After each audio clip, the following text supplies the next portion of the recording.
दोस्तों, क्या आप जानते हैं भारत में एक ऐसा भी गांव है जिस गांव में भारत का संविधान बिल्कुल लागू ही नहीं होता।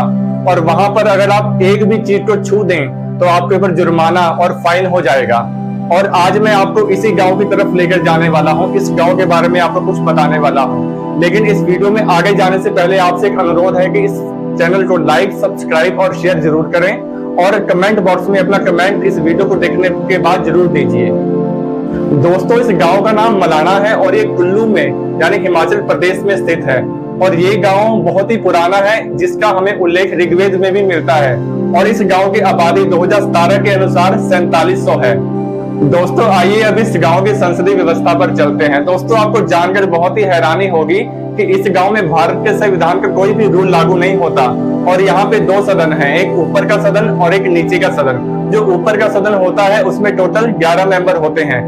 11 मेंबर में से 3 मेंबर स्थायी होते हैं और 8 मेंबर अस्थायी होते हैं। दोस्तों, जो ऊपर का सदन होता है उसमें टोटल 11 मेंबर होते हैं। 11 मेंबर में से 8 मेंबर गांव से चुनकर आते हैं और जो 3 मेंबर होते हैं उसमें एक कारदार, एक गुर और एक पुजारी होता है। अब बात कर लेते हैं नीचे के सदन की।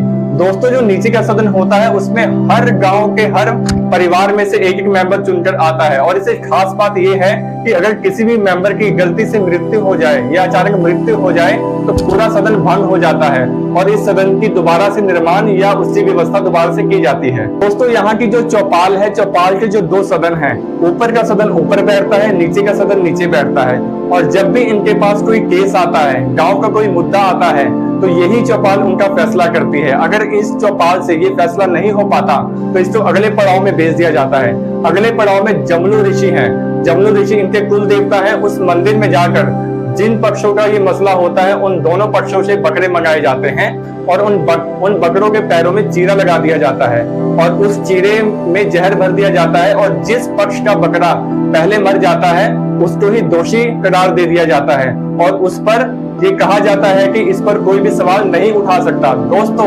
यहाँ पर 2012 के पहले चुनाव भी नहीं होते थे, लेकिन 2012 के बाद यहाँ पर चुनाव होना शुरू हो चुका है और अब यहाँ की स्थिति में काफी बदलाव देखा जाता है। दोस्तों, अब बात करते हैं यहाँ के लोगों की। यहाँ के लोग अपने आप को सिकंदर के वंशज मानते हैं। उनके अनुसार जब सिकंदर ने भारत पर हमला किया तो जाते वक्त उससे कुछ सैनिक यहीं पर छूट गए और उसी सैनिकों ने यहाँ पर इस गांव को बसाया था। और इसीलिए इस गांव के लोगों का नया नक्श भारत से बिल्कुल नहीं मिलता, ना यहाँ के लोगों की भाषा भारत के लोगों से बिल्कुल मिलती है। और दोस्तों, एक दिलचस्प बात यह है कि यहाँ पर एक फागली उत्सव मनाया जाता है। उस फागली उत्सव में ये लोग अकबर की पूजा करते हैं। ये लोग अकबर को इसलिए पूजते हैं क्योंकि एक बार ऐसा हुआ था कि अकबर ने इनके जो कुल देवता है उनके ऊपर सवाल उठा दिया था, तो इनके कुल देवता ने दिल्ली में बर्फबारी करवा दी थी, ऐसा माना जाता है।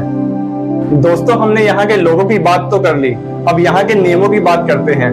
दोस्तों, आपको जानकर हैरानी होगी कि बाहर का कोई भी व्यक्ति यहाँ पर जाके अगर किसी भी चीज को छू ले तो उसको 1000 से लेकर 2500 रुपए तक का जुर्माना देना पड़ता है। और यहाँ के लोग इस चीज पर कड़ी नजर रखते हैं कि अगर बाहर का व्यक्ति वहां जाकर दुकान पर कोई सामान भी खरीदता है तो वो पैसे को दुकान के बाहर रखता है और दुकानदार भी सामान को जमीन पर रख देता है।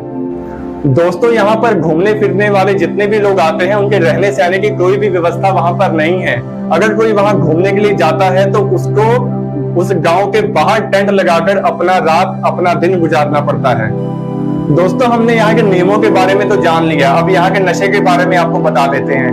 दोस्तों, यहाँ पर नशा अव्वल दर्जे में चलता है।